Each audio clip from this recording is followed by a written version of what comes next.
The Decorative Graffiti Friezes by Carlo Basilico on Monte Generoso.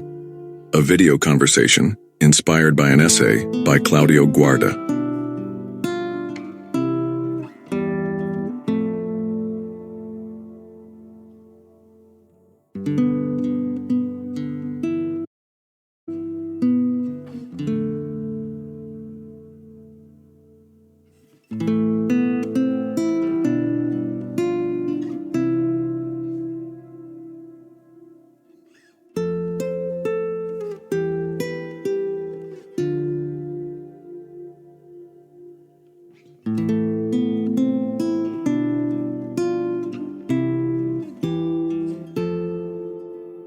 Today we want to tell you how a painter formulated an appeal for European unity in a decorative frieze on the walls of the renowned Hotel Bellavista on Monte Generoso in 1943, in the middle of the Second World War.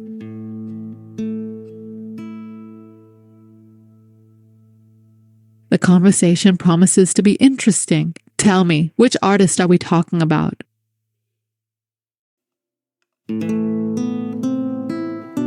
We are talking about Carlo Basilico, who has created a remarkable work of art with this decoration. But tell me, how is it that painters transform the walls of a hotel 1,200 meters above sea level into works of art during the war?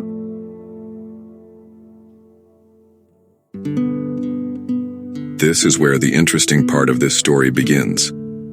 While the world was on fire, two brothers from Ticino, Angelo and Carlo Cassoni, wanted to realize a major project. They lived in Basel, but were fascinated by Monte Generoso, and wanted to restore the famous Hotel Bellavista to its former glory.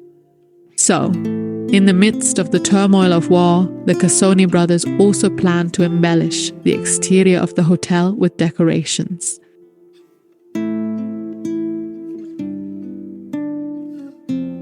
That's right. It's as if they want to create an oasis of peace, beauty, and culture in the midst of destruction.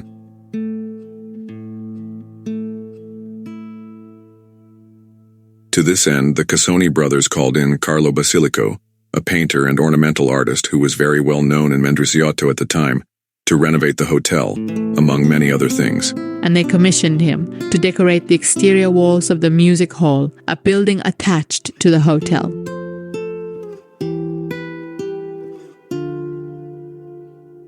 And Basilico took up the challenge by creating a frieze that runs under the eaves like a continuous band along the three undersides of the music hall. That must have been a challenging endeavor. And how did Basilico structure this work? The work is quite complex, perhaps because the theme is different on each of the three walls. But there is a clear common thread. Which one is it? Can you explain it to us?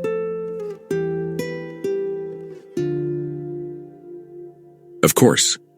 Let's start with the shorter wall facing west. In the center is the coat of arms of Switzerland, flanked by the coats of arms of Ticino and Basel City. Ticino was the home of the Cassoni family, and Basel City was the canton in which the Cassoni architects lived and worked. Yes, a tribute to the brothers Cassoni, but also a first hint at the central theme of this work. And what would be the central theme? It is the issue of unity. About the unity? I'll have to think about that. Further to the right, we see the coats of arms of three municipalities of the Sopraceneri: Bellinzona, Biasca, and Locarno. While further to the left are those of the Sottoceneri, Mendrisio, Lugano, and the old coat of arms of Chiasso. This is where the message begins to take shape. It is a unity that transcends geographical borders. It transcends frontiers. I am slowly beginning to understand. And if we continue our imaginary visit, what will we find? On the north side are the portrait busts of five great Romantic composers of the 19th century: Schubert, Beethoven, Verdi, Wagner, and Chopin. 5 musicians from different nations, an Austrian, 2 Germans, an Italian, and a Polish Frenchman, all united by their art. The message of unity thus becomes ever clearer. But it is particularly on the south side that this message is revealed in all its clarity. Here Basilico has recreated the story of Monte Generoso in 5 scenes. At this point, we should talk about the technique used to create the decorative frieze. Yes, because this is not a graffito in the modern sense of the word. Basilico used the ancient sgraffito technique, a form of fresco where the image is created by scraping away a top layer of plaster to reveal a contrasting layer beneath. And how do you go about it? First, a brown plaster base is applied to the wall, followed by a white plaster layer. Basilico transferred his design onto the white plaster using a dusting technique. He placed a perforated drawing on the damp plaster and dabbed it with a charcoal-filled bag, leaving a faint outline. With a sharp tool, he carefully scraped away the white plaster along the lines, revealing the brown layer underneath, and the picture appears as if by magic. In summary, this meticulous process required precision, as mistakes were permanent, but the result was a striking, durable artwork. But apart from the technique, what can you say about the style? The style contributes to the overall message. The frieze is clearly a representation of classical Renaissance origin. It is interrupted in sequences by the rhythmic alternation of vertical architectural elements, in this case small pilasters, which frame coats of arms, portraits or historical scenes. The whole is framed by a rich and imaginative arrangement of branches, fruit and leaves, with masks and small putti between flying birds and cartouches with inscriptions. So, in short, a great wealth of detail. Is there an organizing principle behind all this complexity? Yes, there is a reason for this choice. Apart from aesthetics, the use of symmetry throughout the frieze is not accidental. The symmetry was intended to create a sense of order and balance in the apparent chaos. Basilico creates a sense of visual order and harmony by directing the viewer's gaze to the center to highlight the most important element. As if to emphasize unity in diversity by creating a pleasant sense of order and balance. Indeed, the lavish but composed decoration in the frames forms a dynamic contrast to the movement of the scene. It's right, with the open spaces of the scenes and the framed figures so that a unity is created. A unity that manifests itself in various ways, from compositions to decorations. So, it's not just a nice decoration. That's right, it's a complex and articulated message.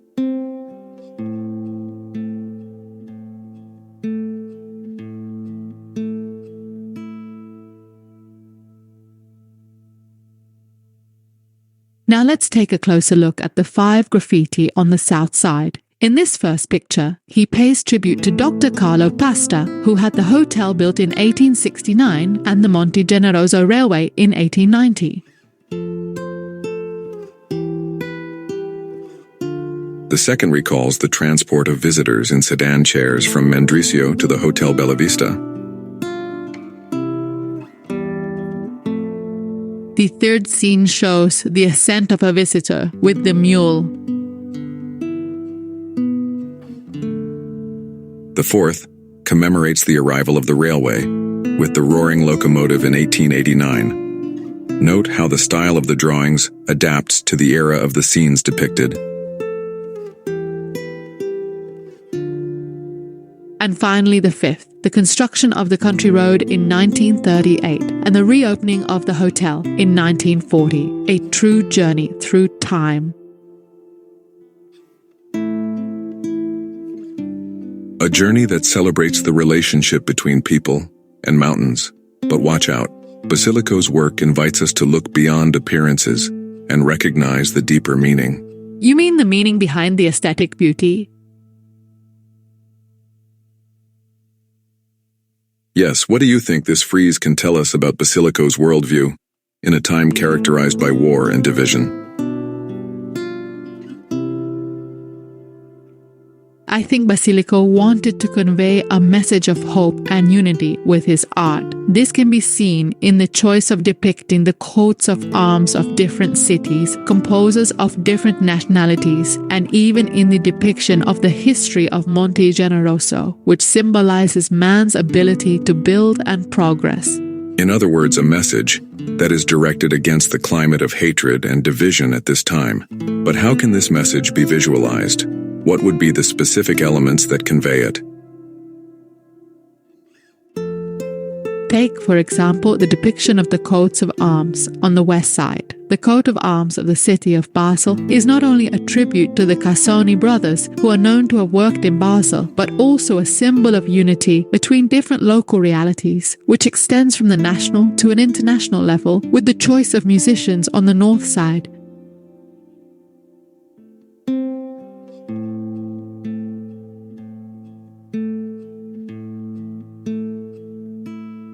That's right. And let's not forget the representation of the history of Monte Generoso on the south side, the main side. From the first ascents to the construction of the railway, Basilico shows how cooperation can overcome difficulties and achieve remarkable goals. And in this message of progress, Basilico reminds us that even in the darkest times, hope and the ability to build a better future must never be lost. And even the choice of the location in which the work is set, namely the music hall, helps to reinforce this message. The music hall is indeed a place of encounter, of exchange, where music and art bring people together. And Basilico's work becomes an integral part of this environment, inviting the viewer to reflect on the importance of culture as an instrument of unity and peace. It is as if Basilico wanted to tell us, look, even in the midst of chaos and destruction, beauty and harmony can still exist and unite us. Basilico wanted to suggest an ideal historical, cultural and spatial continuity with Monte Generoso at its center. Imagine the following. While visitors to the hotel gaze at the panorama that stretches from the Alps to the Po Valley, Basilico's decorative friezes invite you to contemplate a different kind of panorama, the historical and cultural one. Not only did the view of the landscape broaden the visitor's perspective, but so did the decorative frieze. Basilico wanted visitors' thoughts to wander from Monte Generoso to the whole of Ticino, then to Switzerland and Italy, and finally to the Europe of music and culture. Imagine standing there in 1943 surrounded by the horrors of war and seeing this frieze, its beauty, its message of unity. It must have felt like a lifeline, a reminder that, even in the darkest times, humanity could still create something enduring and hopeful.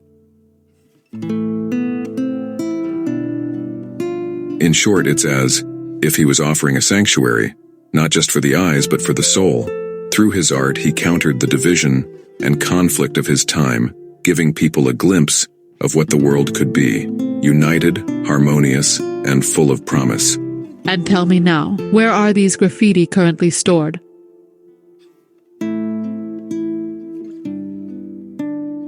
The 5 graffiti on the south side of the music hall were saved in 1999, shortly before the demolition of the Hotel Monte Generoso Bellavista, on the initiative of Augusto Gagioni, Pierluigi Rossi, and Sergio Barranco. The demolition and restoration work was carried out by Rudy Cironi, Massimo Soldini, and Pierluigi Alberti. For several years, the graffiti was displayed in the Baumgartner Gallery in Mendrisio and at the Casa Cantoni in Cabio, home of the Ethnographic Museum of the Mugio Valley.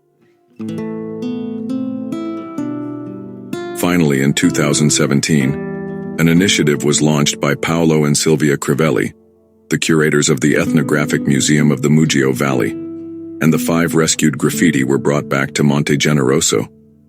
The architect Mario Botta recognized their value and placed them at the entrance of the Stone Flower, the visitor center on Monte Generoso.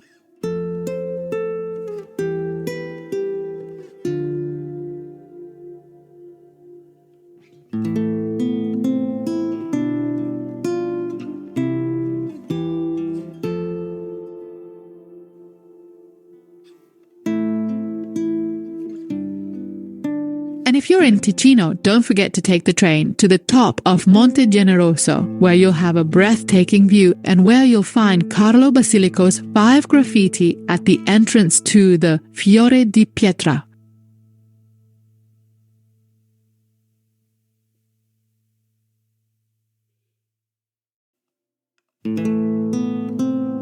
It is an experience that is worthwhile, especially if you know its history.